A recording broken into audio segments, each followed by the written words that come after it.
Unlock the power of your mind. This is Provocative Enlightenment with Eldon Taylor.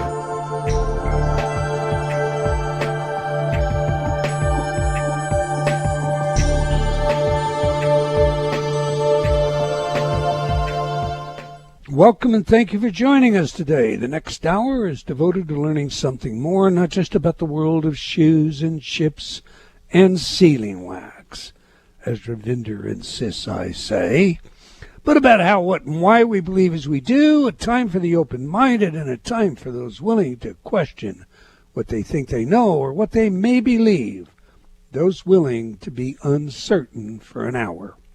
I'm Eldon Taylor, and this is Provocative Enlightenment, and I learn a lot from our guests, and over the years now, I have learned that when you think you know it all, you're really in trouble. All right, my partner Ravinder is here in the studio with me, so Rav, say hello to everyone, share your special insight for the day, and please tell everyone how they can learn more about our show as well as tune in live and listen to the streaming event through KKNW. Well, hello, everyone. I'm so glad that you can join us. Yeah, your comments this morning about if you think you know everything, then you really don't know anything at all. That reminds me of, what my mom always used to say to me too. She basically said a person when they're 20 thinks they know everything, and when they're 30, well, they may have a few questions, and when they're 40, they've got plenty of questions. And as you keep going up, you discover you don't know anything at all, and that's part of the growing process. When you think you don't know, you can open yourself up to learning a whole lot more. And right now, I think we all need to be more open to learning more about everyone else, our brothers and sisters out there, whatever their views. Be open, talk, communicate, listen. To learn more about Provocative Enlightenment Radio, you can go to our website, simply Provocative Enlightenment Radio, or provocativeenlightenment.com, and then we also have a Facebook page, so just do a search for Provocative Enlightenment Radio. Any important information that is given out on the air, I will post up on that Facebook page as well. Yes, as we've said, that all of our shows are in our archives at provocativeenlightenment.com, and then to tune in live, we have an easy link provided at provocativeenlightenment.com, or you can just search for the KKNW app in the App Store, and then you'll have easy access to all the great shows that KKNW has. Great. Wonderful. All right. In this week's Spotlight, I want to focus on the subject of character. What character traits are indicative of well-being? Are there any? In 2004, Marta Zaraska and Christopher Peterson published their findings regarding character in the book Character, Strengths, and Virtues. They studied 24 character traits. In a recent study, Scott Barry Kaufman, together with Spencer Greenberg, Susan Kane, collected data on 517 folks, looking for a correlation between character, as described by Seligman and Peterson, and well-being. They found hope to be the top trait correlated with well-being. Now, I reported on Seligman's work with helpless, hopeless dogs in my book, Choices and Illusions. When Seligman delivered shock to dogs who could not escape the pad that carried the electric shock, he found that even when they were provided with a safe area and escape, they just laid there hopelessly and took the shock. In other words, the dogs had learned they were helpless. Indeed, they had learned it so well that they no longer tried to escape, even when escape was available. Further, Seligman found that the conditioned animals' immune systems weakened and their will to live diminished. Now, that should come as no surprise to the student familiar with the early work of Kurt Richter. for he drowned rats to measure learned helplessness. Richter used both domestic and wild rats and discovered that recently trapped wild rats drowned very quickly. Some simply swam to the bottom of the bucket, rammed a few times against the walls, and never came up again. They apparently accepted their situation as hopeless and drowned very quickly. Domestic rats did somewhat better, but they too drowned in no more than 15 minutes. However, when Richter rescued the rat and held it in his hand for a few moments, dried it off, and gave it a rest before returning it to the water, the rats could swim for up to 60 hours before drowning. The hand of hope held out an apparent promise of rescue, and that provided the energy of hope. Hope is a powerful force. Repeated studies with animals, as gross as many of them are, have demonstrated that learned helplessness is a death sentence. This death sentence may well explain the many human deaths that follow when a person believes their life is without hope. Hopelessness and helplessness are something that often follows tragic events, like the Twin Towers, or natural catastrophes, like tsunamis and hurricanes. Some people have been known to just lay down and die for no medical reason. Now, the second highest character trait correlated with well-being is, guess what? None other than gratitude. The gratitude attitude is all important when it comes to engendering a strong immune and endocrine system. I have suggested on many occasions to my audiences, begin your day with a smile and a thank you, and you will notice the difference very quickly. Smiling fools the brain. It's hardwired that way, and the brain releases those good-feeling neurochemicals, endorphins, and the thank you turns your focus toward the positive aspects of life-encouraging well-being. Okay, the third highest character strength positively correlated with well-being is love. Love of life. Gratitude encourages love. Hope feeds on love. A real connection with others and with nature spawns the sort of love that finds us loving every moment of our lives. Love excites joy. Unconditional love prospers in an environment where hope, gratitude, and love abide. The bottom line message is, of course, well-being can arise as much from cognitive events as it can from the physical side of things.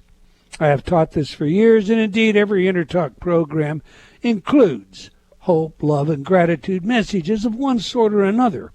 What's more, we feel this is so important that we offer our InterTalk freedom from feelings of helplessness and hopelessness free upon request to anyone who needs it but cannot afford it.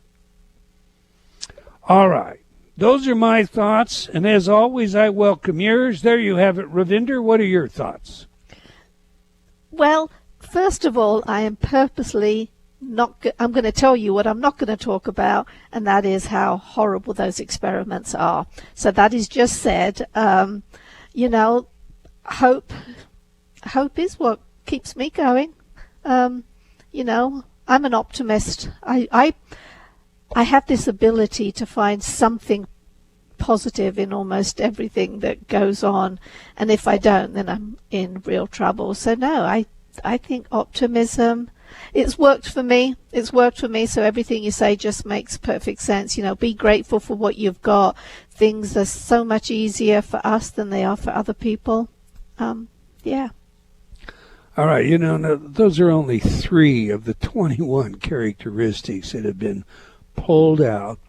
But our guest today has got some really interesting additional information, insight into how you can even engender these feelings. Assume you're in that place. It's, COVID, it has me. I'm feeling pessimistic. It makes sense to me, but I just don't know how to go about doing it. Well, we're going to get into that today. We're going to make it easy for everybody. All right, every week I read some of your letters as our way of involving you while paying respect to the very important role you play in making this show successful. During last week's show, we discussed consciousness with Professor Philip Goff, based on his work and book, Galileo's Error. Great book. I highly recommend it. Galen wrote, "What a great show with Professor Goff. Thank you for such a rich, intelligent conversation." William wrote, "Great guest. I'm going to listen again soon." Brian wrote, "Heavy-duty stuff. Many people do not realize that advanced math and quite a number of science fields were once under the umbrella of philosophical studies." Well, indeed, you're right, Brian. The PhD in any field literally means philosophy doctorate. Thus, a PhD in chemistry holds a philosophy of chemistry doctorate, and so forth. Moving on, Carrie wrote, "I have been using and promoting your products over quite a few years. Most recently, I've been using the Healing MP3 of guided imagery led by Eldon Taylor himself, which I have found enormously helpful." Good for you, Carrie. Lori wrote, "I'm so happy that I found you several years ago. Your programs have helped me with addiction issues, codependence, and I love the self-confidence video." And Kelly wrote, "We are almost all enculturated as a society to ask these questions about God, and they are very perplexing. Is one life worth more than another, and so forth? This is what I love about your books. They challenge my core beliefs, and in doing so, it helps me to hold beliefs a lot lighter. Since I have been listening to your Inner Talk recordings, I have been able to bring to awareness many beliefs I have held that have held me back for years. Thank you." Well, thank you, Kelly, and all of you for your letters. We like those, don't we, Ravinder? Yes, we do. All right, that's all the time we're going to take for letters today, but please keep your comments coming. We do sincerely appreciate your feedback.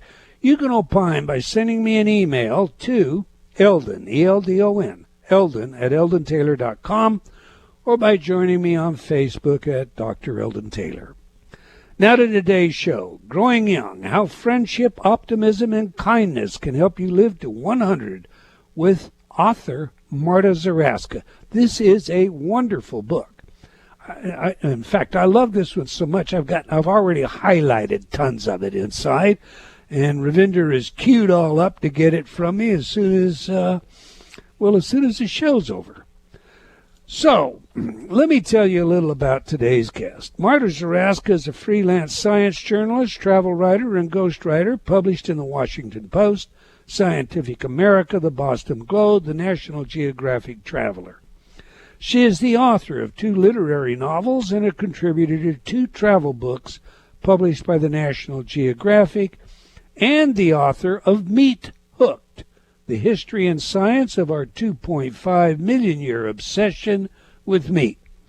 Now, her new book, Growing Young, How Friendship, Optimism, Kindness Can Help You Live to 100, is not only the subject of today's show, but it is a Globe and Mail bestseller, and the Wall Street Journal says it's one of the best books of 2020 on aging. Okay, on that, let's get her in here. Welcome to Provocative Enlightenment, Marta Zaraska. Thank you so much for having me, Eldon. It's indeed a pleasure. I did love your book. We like to learn 3 things from our guests on this show, Marta. What is the message, who is the messenger, and how do we use the information? To that end, please share with us what you're passionate about and why. Definitely, I'm passionate about science. As a science journalist, I'm always trying to dig in and find, the truth and basically what really is happening, behind. Sometimes media can be very confusing, and then especially messages around things like nutrition and healthy living. And so what I do is I just read hundreds and hundreds of research papers. Basically, my days consist of reading a lot what's published in the best journals and trying to find what really is happening, what really science says, what is the most agreed on message among scientists. And I write about exactly things like nutrition, healthy living, psychology as well. And in my private life, I'm also quite passionate about living healthy. I have a family, and I try to make sure that everybody stays as healthy as possible, that we all live long. And in the past, I used to be quite obsessive, I have to admit, about nutrition and exercise, and going for all the fad diets and miracle foods. And then while at work, I was coming at the same time across more and more research showing that perhaps diet and exercise are not the only things that matter. They do matter a lot, but they are not the only things that matter. And that there is this huge part of what makes us live healthy and long that I was completely overlooking in my private life. And that's exactly kindness, friendship, volunteering, personality, or what you called character, optimism, things that matter at least as much as diet and exercise. Cool. I share that, by the way, with you. You heard today's Spotlight, Marta. What have I got wrong, and or what would you like to add? I don't think you got anything wrong. It was absolutely fascinating what you've said, and that's absolutely correct. That character, including things like optimism or gratitude, or, for example, not worrying, because worry is a really big negative thing for our health. Things like neuroticism, for example, personality trait, again, is also very bad for our health. So there's plenty of different personality traits that are connected to health and longevity. So you definitely got that correct. Okay, before we get into your book, let me ask you about a recent article of yours. Now, my wife is vegan, by way of background. I mean, vegan to the extreme, if there is such a thing. There has to be such a thing because, I'm telling you, she avoids dairy. She avoids anything and everything. She reads labels as though she were divining them. But okay, bless her heart. I'm nowhere near as devout. But I still share her concerns. So if I may, quoting from one of your articles, and I quote, "Even though we seem inundated with vegan everything, vegan means, vegan cookbooks, vegan celebrities, meat consumption is going up all over the world. Global meat consumption is expected to increase 73% over 2010 levels by 2050. A large part of this upward trend is driven by developing countries such as China and India, but Western appetites for steaks and sausages are also on the rise. While data is still forthcoming, experts expect 2018 to have been a historic year for American meat eating, exceeding 222 pounds per person per year. Appetites are high even in progressive Scandinavia. Between 1990 and 2017, the average consumption of meat in Sweden went up by 41%. That's all bad news." Close quote. Why is that bad news, Marta? From climate change perspective, when you think about it, if everybody on Earth decided to go vegan, like your wife, as of tomorrow, from the carbon dioxide equivalent emissions perspective, that would be the same as if all transportation just disappeared off the face of Earth. So just imagine there will be no cars, no planes, no ships, no trucks, nothing. That kind of difference that would make to climate change. So obviously that will be enormous. And in a way, it's a very simple thing. We just all say, okay, we're not eating meat anymore. But as I said in that article, this is not what's going on. This is not what's happening, unfortunately. People are really hooked on meat and don't really want to give it up easily. For a vast majority of people, it's a really hard thing to do. And even for, it's also for our health as well. There is so much research out there showing that eating meat is bad for us. What I found particularly fascinating was that I think it was in 2015, there was this famous announcement by WHO, so World Health Organization. They connected meat eating red meat to cancer, and they basically put things like sausages and bacon in the same group as asbestos. So there were these articles everywhere saying, bacon will give you cancer, sausages are the same as asbestos. It was all over the media. Titles, really, really shocking titles like that. And 1 month after that announcement, after the media frenzy around, bacon and sausages equals asbestos, I checked the stats of the American Meat Institute, and they showed that right after all this, the consumption of meat in the United States actually went up. So, which for me was, mind-boggling, that you hear, how bad it is for your health, that is, it may give you cancer and so on. And people went out and they actually bought more meat. So it's, we really are hooked on it. That seems counterintuitive to most people, that if indeed there are all these warnings, well, then why would consumption increase?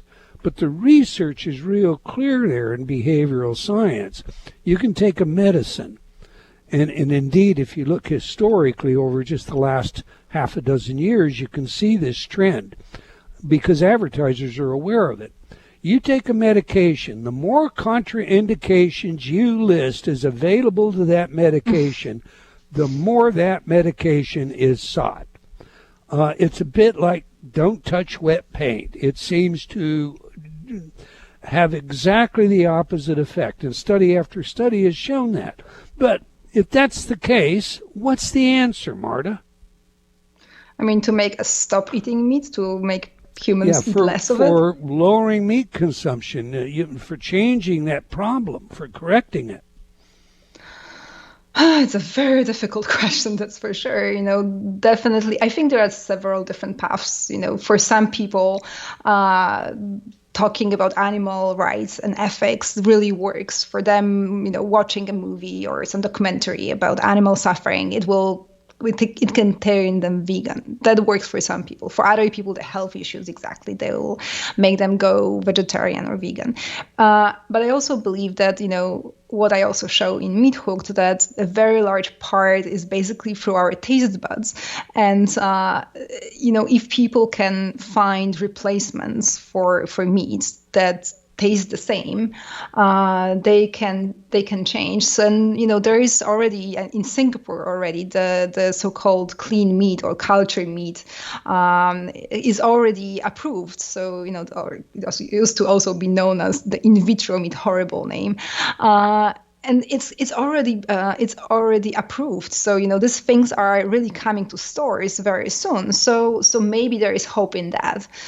Maybe in plant-based meats. I just hope that the changes, it's coming from different directions. And I'm trying to be optimistic here, for the sake of the planet mostly. And so I do believe we will change, but it will take time.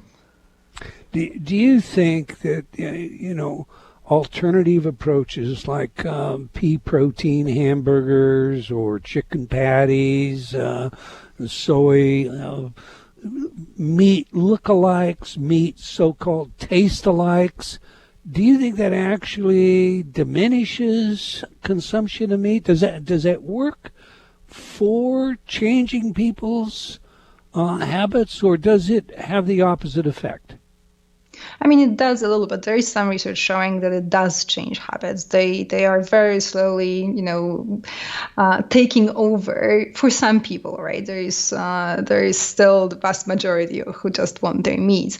But it does work, and the better they taste, the more likely they are going to work. Basically, in our Western culture, we are used to certain things always appearing on our plates. So basically, scientists say that we have four 4 spots on our plates. There is 2 spots for the veggies, one for some kind of grain starchy thing and like rice or potatoes, and there is one other spot for what we call the protein, right? So usually it's meat.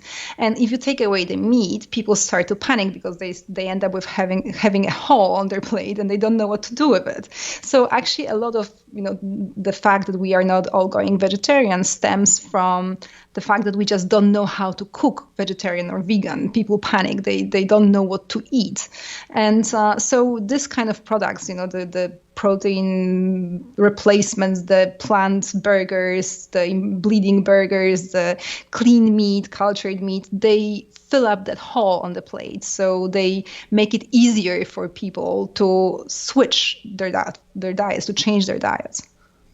Companies selling that and making it available, their stocks are just incredibly doing very, very well. One more question before we get into your book. Tell us about the Breakthrough Institute. What is that? I do write articles for them. I don't know that many details about the organization. They just publish very interesting essays, and I've written 2 for them. I really cannot tell you much more. Okay, I'll leave it at that. We've got a hard break in front of us. When we come back, we're going to dive right into your book. We're speaking with Marta Zaraska about her work and book, Growing Young, How Friendship, Optimism, and Kindness Can Help You Live to 100. You can learn more about our guest and her book by visiting growingyoungthebook.com. As one word, growingyoungthebook.com. Okay, do please stay tuned. We'll be right back. You're listening to Provocative Enlightenment with Eldon Taylor. Change has never been easier. Whether you wish to lose weight, stop smoking, build better relationships, become creative, enjoy ultra prosperity, or simply relax and promote self-healing, InnerTalk has been repeatedly demonstrated effective in the most rigorous of scientific studies. Our customers love InnerTalk. Sean wrote, I have struggled with bulimia for over 30 years and have never been able to lose weight without restoring to it until I used InnerTalk. Vicky wrote, my hubby has been using the Stop Snoring CD and already his dangerous and raucous snoring levels have stopped. Celeste wrote, I recently graduated from Taft Law School with honors. I'm writing to tell you how much your InnerTalk CD, Excel in Exams, has helped me. With over 300 titles to choose from, there is something for everyone. Check it out today by going to innertalk.com.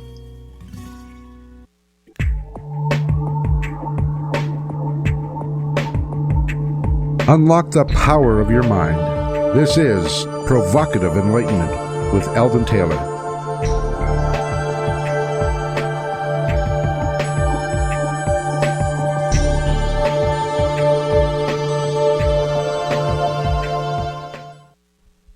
Welcome back. If you just joined us, we're chatting with Marta Zaraska about her work and book, Growing Young, How Friendship, Optimism, and Kindness Can Help You Live to 100. You can learn more about our guest and her book by visiting growingyoungthebook.com. growingyoungthebook.com. It's a great read.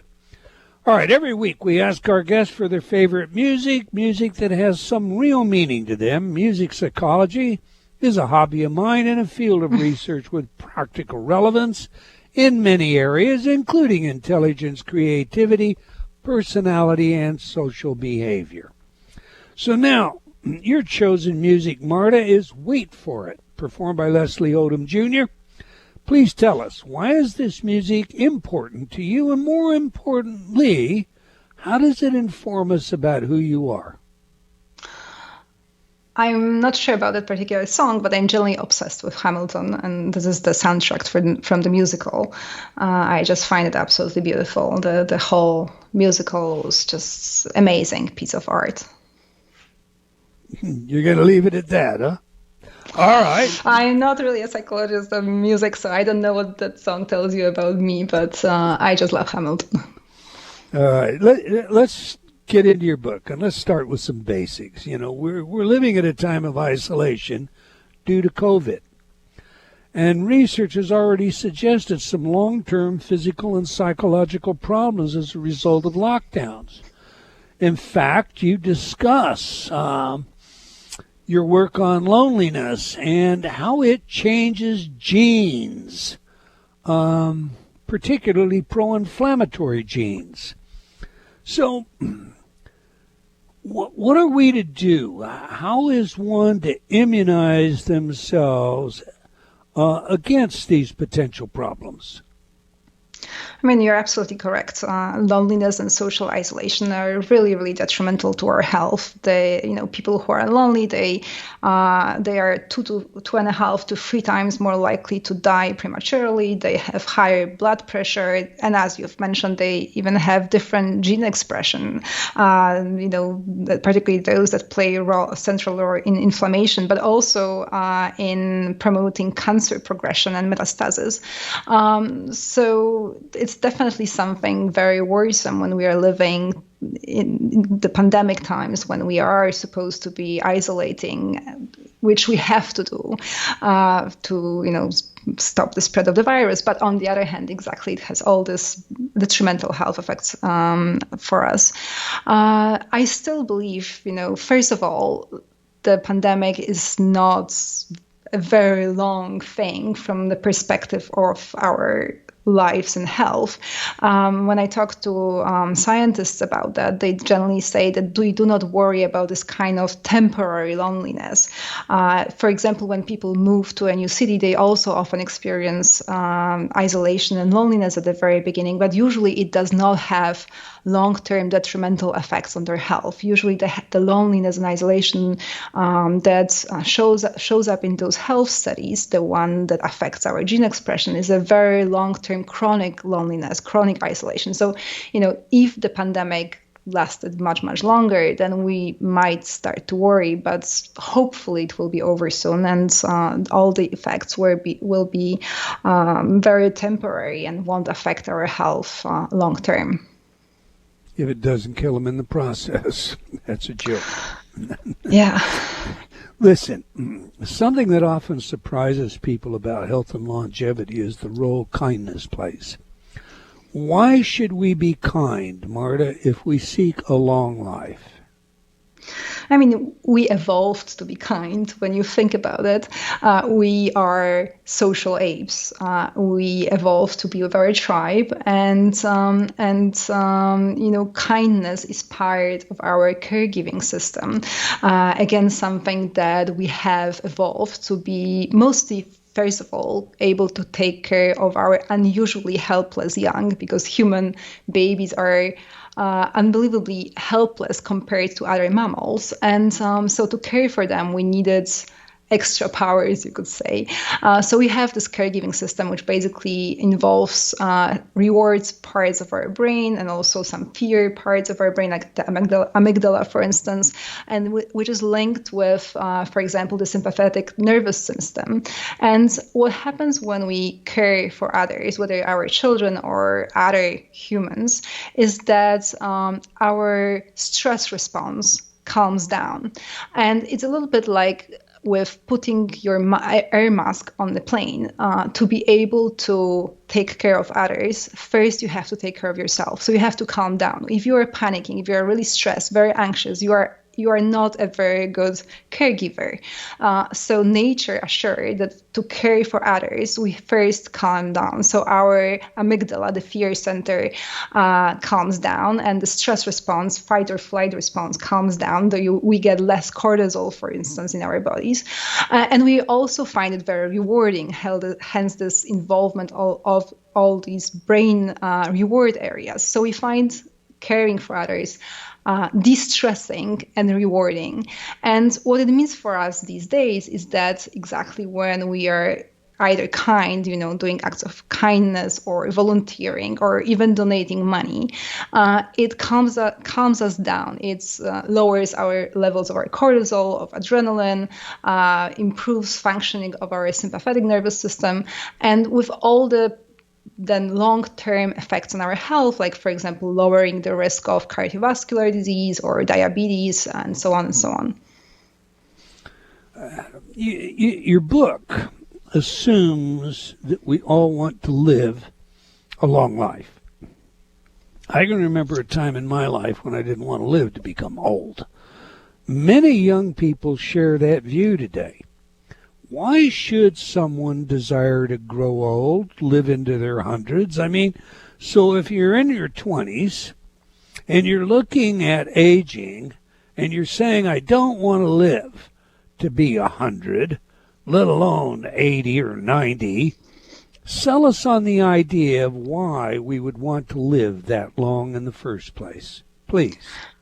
I mean, it's mostly about the quality of life in the first place, right? But the interesting fact is usually that the quality and quantity go often together. So it's a common misconception that a longer life usually means many more years spent in firm, whereas in fact, people who live particularly long to become centenarians or even super centenarians, so those who live 110 and more, they actually are usually much longer in a very good health than people who die at your average 80, 82. So for instance, among those super centenarians, so those who live to 110 and more, 1 out of 10 of them will escape disease until the very last 3 months of their life. So just imagine that, you live to be 111, 112, and you are only really bedridden and really sick for your last 3 months. So it doesn't only mean, a long life, but it means a healthy and long life. And, it's the same as with diet and exercise. Generally, if you improve your health in general, if you avoid cardiovascular disease, cancer, and so on, you will also generally live longer. So, of course, everybody has heard of a story of some granny who lived to be 100 and, spent the last 40 years in bed. But this is unusual. And it's a little bit the same, as with someone's grandpa who smoked 2 packets a day and never had cancer. It happens. But a more common story is that if you are in good health, you will live longer, you will have better quality of life. So you're convinced that we should all look forward to a long life, but to look forward to a long life, we should be taking care of ourselves in that process so that the life has quality. Did I get that right? Yes, absolutely. So, of course, the focus should be mostly on the quality. In the title, there is How to Live to 100, just because it was better for the perspective of the title of the book.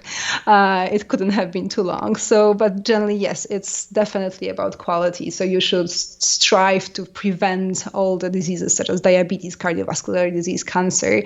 And you can do that both by, having a very good diet, exercising, but also following those soft drivers of health that I described in my book. So, friendship, optimism, volunteering, kindness, finding meaning in life.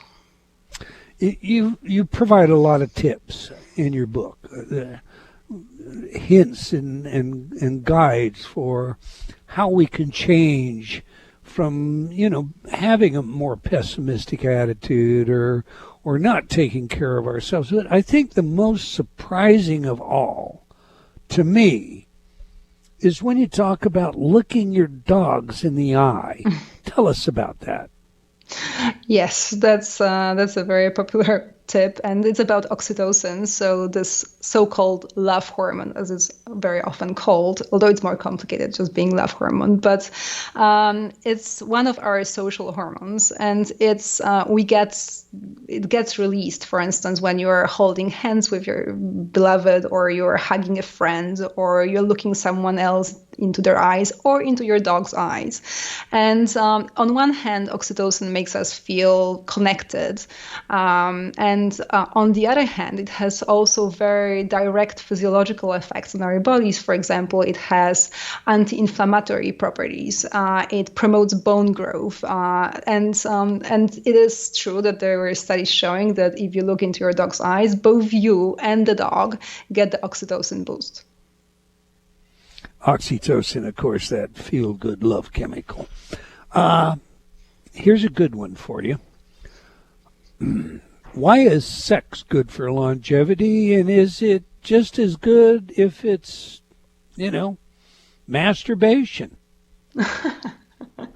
I mean, I don't know about masturbation. I definitely, sex is, and generally, romantic relationship are extremely important for our longevity and for our health. Actually, from all the things I write about in Growing Young, marriage or a happy romantic committed relationship is actually the most important thing, the best thing you can do for your health and longevity. And definitely sex is part of that.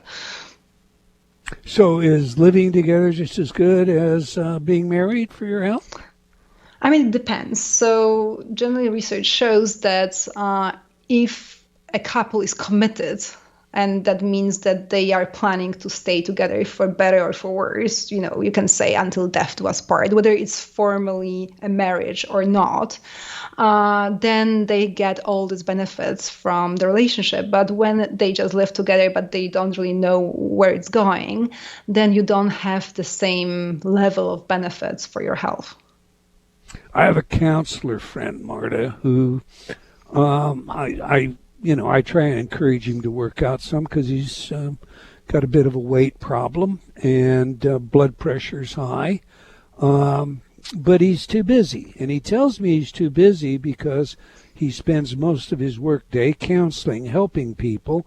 And then he does a lot of volunteer work, special volunteer work with the homeless. And so he really is the kind of guy that spends 15 hours a day helping other people.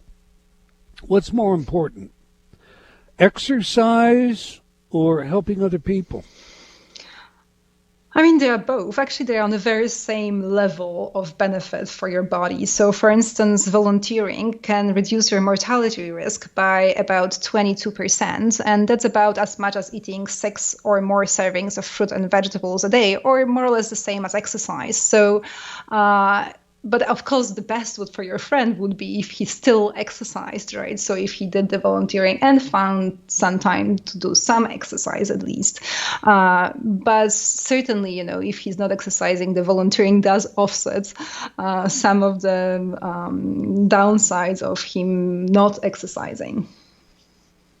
All right, tell me about cosmetic surgeries, Botox as a case in point, but any cosmetic surgery. How does that impact our overall longevity? It's very, very still early on, and you cannot really say that it really affects longevity a lot yet. There are just some suggestions in the research. Basically, what happens is that our facial expressions can trigger or change our emotions. It's called facial feedback. And what happens when people get Botox injection is that, this process, this facial feedback malfunctions because people cannot frown, they cannot, mimic expressions properly, they cannot, and they also cannot identify feelings of others because they cannot mimic expressions of other people. And studies on people with Parkinson's disease who also have this kind of facial rigidity have shown that they have trouble, for instance, keeping friends because of that problems with the facial feedback and emotions. So there is some indication that the problems caused by not being able to read emotions or not being able to experience emotions properly could be detrimental for people if they get this kind of injections. All right. Other than Botox in the face, are you saying that cosmetic surgeries themselves, they may make you feel better about yourself? They're okay? I mean, I have nothing in my book. I haven't read any research on cosmetic surgery apart from this, some indications about Botox. But so I really cannot comment on that.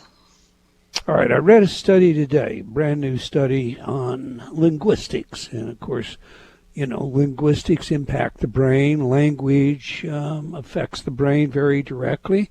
And according to this study, our diet, soft diet versus meat eater, influences dentition and linguistics.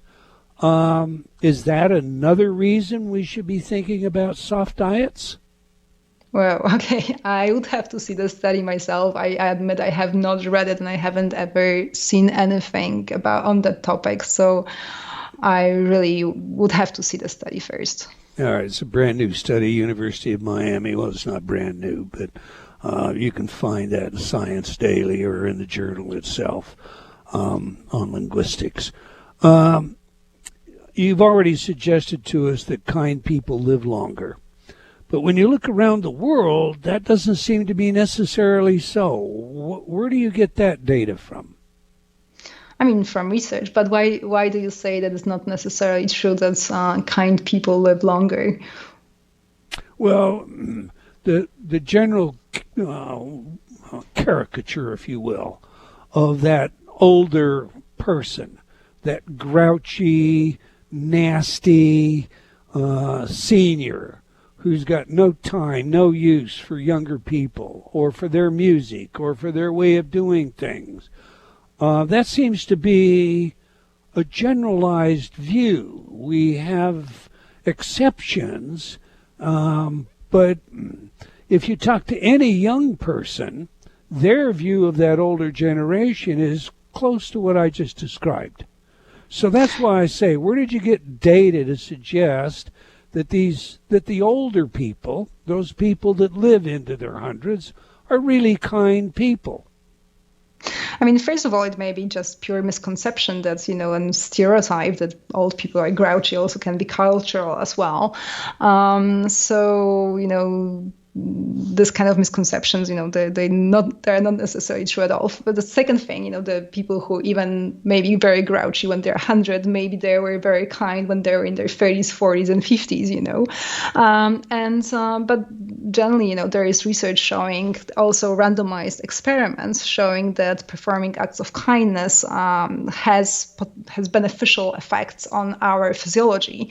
So, for instance, there was one study down in California where the participants were randomized into two groups, and one of the groups was assigned to conduct random acts of kindness, very simple things, but they had some ideas, some suggestions were, for instance, to buy a coffee for a stranger, or to let people ahead of in traffic, just to help some homeless people, just pick up trash in your neighborhood, very small, kind acts. And afterwards, their blood was drawn for various tests, and the scientists discovered that the people who were randomized to perform acts of kindness, they had different gene expression in their white blood cells, and their genes were less tuned towards inflammation and more towards antiviral response. So they were better at fighting viruses and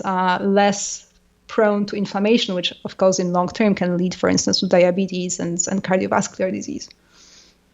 That's what I wanted to hear. All right. I hate quantity. I hate when people quantify qualitative things. But your book suggests that we should have a certain number of friends in order to live to be 100. Why is that, and what is that number? I mean, I never say that we should have a certain number, unless you mean that we shouldn't have zero, because zero as your number of your friends is definitely very bad. And unfortunately, this is what is true for a quarter of Americans, because 25% of Americans say they don't even have a single friend in whom they can confide. So that's not good for health. But then the precise number of close friends you need is more of a personal thing. So as long as your needs are met, as long as you feel that you have people on whom you can rely, who can be there for you when you're sick, for instance, who will bring you soup in the middle of the night if you are feeling bad, then maybe one friend is all you need. For another person, that person may need 3, 4, even 5 very close friends to not feel lonely. So it is very personal, but we do need to have these kind of people on whom we can always count on in our lives. So quality is more important than quantity. Yeah, yes. I mean, you can be on Facebook and have 150,000 so-called friends, but that doesn't count. Right. Okay, listen, we're getting short on time, so just a couple of quickies. How can your smartphone ruin your longevity? I mean, mostly because it spoils relationships. So there is already quite a lot of research showing that when people are phubbing, so basically it's short from phone and snubbing, so paying attention to their phones instead of people around them, the relationship suffers. So it's enough even to put your phone on the table when you're having a conversation with someone, and that other person will judge the conversation as of much lower quality, were that phone not there. And of course, relationships, as I've mentioned before, friendships, romantic relationships are extremely important for our longevity and health. Your marriage is more important, according to one meta-analysis of studies that I've read, than diet and exercise. So if you are destroying it by paying more attention to your phone, then definitely that's detrimental. Boy, I'm into that one. I hope you can get this one in 1 minute. How to meditate for longer telomeres. Tell us how. I mean, so different types of meditation work, and generally studies show that if you find something that's you enjoy, so it can be mindfulness, it can be yoga, tai chi, all these kind of practices are generally good for our health. And yes, there are some studies showing that people who meditate have longer telomeres, although I'm quite skeptical generally about measuring everything with telomeres, but in general, meditation is good for us. So if you can get yourself into something, it probably doesn't matter which practice, just as long as it works for you and you enjoy it. All right, we have 30 seconds. I want you to share with everyone how they can learn more about you, your book. So Growing Young can be purchased basically in all the usual spots when you find books, including Amazon. And you can also check the book's website, which is www.growingyoungthebook.com. And you can connect with me on Twitter and Instagram. I'm M. Zaraska, so MZARASKA. It's a great book, Growing Young by Marta Zaraska. And I'm going to suggest that you just go get a copy of this book, because all we did was touch the fringe of what the book is packed full of. I want to thank you for sharing your work and experience with us, Marta, and we wish you the best in your endeavors to come. All right, we've come to the end of another episode of Provocative Enlightenment. I want to thank all of you for joining us today. I hope you enjoyed our show and will join us again next week, same time and same place. And do tell your friends. Let's have them join us as well. Until next time, wherever you are in the world, remember, believing in yourself always matters.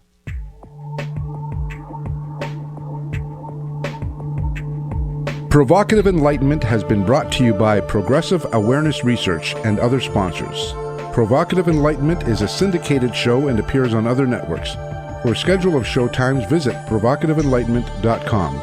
If you're interested in becoming a sponsor, write to Eldon at eldontaylor.com.